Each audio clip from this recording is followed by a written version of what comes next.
Wish has just found the spelling book. Sal has gone down for the spelling competition and Wish has just found the spelling book, which is this great book with 1,000,000 pages in it. Book, and you have to see this book. This is unbelievable, said Wish, forgetting her fear and her anxiety and nearly dropping the book in her excitement. The spelling book is this book, which, that's it. We really shouldn't have anything to do with these things, Wish, said Bodkin uneasily. They're magic. We shouldn't be looking. We shouldn't be listening. We shouldn't be holding them. But this book says it has 6,000,000 pages in it. That's impossible, said Bodkin, peering over her shoulder despite himself. That's Bodkin peering over her shoulder just there, just despite himself. For Bodkin loved books, and a book with 1,000,000 pages in it, with 6,000,000 pages in it, was something he had to see. Look, said Wish. It says it's a complete guide to absolutely everything you need to know about the magic world. Maps, recipes, magic species, wizards, witches, dwarves, goblins, lynxes, sprites.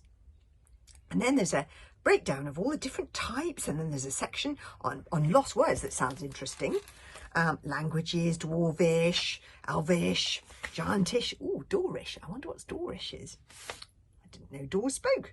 The book was very confusing to read because a lot of the pages were falling out. When they floated back in again, they were in a different order, and whoever had written it was very disorganised and kept on going off in tangents that might lead somewhere or might be dead ends. That's a bit like me. And some of the spelling in the book was nearly as bad as mine, said Wish triumphantly. That's not a good thing, Wish, Bodkin pointed out. You know your mother would say there's only one way to spell things, and that is the right way. Anything else is chaos, disorder, anarchy. But Wish wasn't listening. Oh my goodness, look, I'm in the book, said Wish in astonishment, turning to a picture in the giant section. And Crusher, how is that possible? Bodkin squinted over her shoulder. Well, that's just a picture of a girl, isn't it? It doesn't have to be you. The girl has a spoon on her head, Wish pointed out. So she does, sighed Bodkin. I suppose it could be you because this book is magic. Bodkin shivered because he really was quite an eerie thought that a book could be magic enough to write you into it without you knowing it.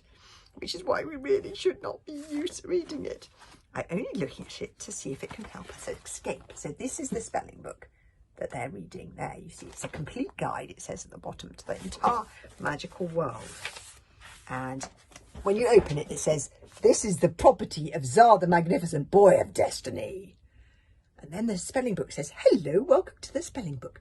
Do you simply tap out your question on the letters below? Your personally selected question is, how do you escape from a magic tree in a wizard's fort and make your way through the bad woods when you have no transport, no map, and no method of knowing where you are? And you see, it's a bit like a computer. You tap out your question on the different letters, and then it answers your question.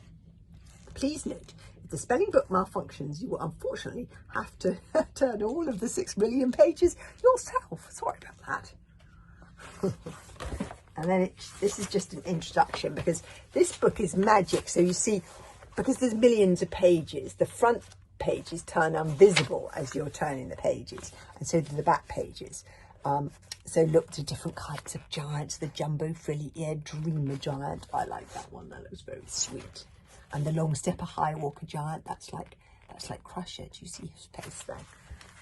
Long stepper high walker giants make huge holloways, which is a sprite word for a path, as they wander through the wild woods, thinking great thoughts about life on Earth and the mysteries of the universe. And then there's hairy back rogers. That one looks really scary. Look, it's got some wolves, but it's drooling. And gruntle ogre roger breaths. I don't like the sound of those ones either. Warning: oh, do not attempt to reason with this man. He isn't very reasonable. No, he doesn't look very reasonable. So it's all the different types of, and then it says spelling, your handy magic guide to how it works. And this is showing you, do you see how that is that's a quiver full of all the different wands that the sprites have. Yeah, they have that round that, so each of the different wands, and those are, the little spells are like almost like bullets, you see. Do you see them there? They're like spells, and each death spell does a different one. One's a love spell, one's a stink spell. Here it shows you the different types of spells, and they sort of lob them at whoever they're spelling, and hit them a bit like golf balls with. Yeah, so there's a spell of forgetting, there's a growing spell, invisibility spell, and then there's a section on lost words. Here's the lost words section, telling you all the lost words. Dragon cold, have you heard of that word? Weather so freezing it makes the breath smoke so that people look like dragons. Oh, you know, that does sometimes happen when it's really cold. Holloway, paths made through wild woods by wandering giants. Cow belly, word for mud at the bottom of the river.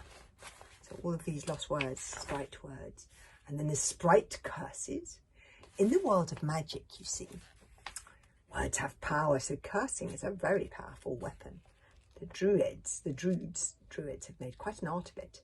May you get a cold that makes your nose drip like a snotty scream of bogey sludge for 5 whole weeks, and may your armpits itch like they're being bitten by wheeler rats.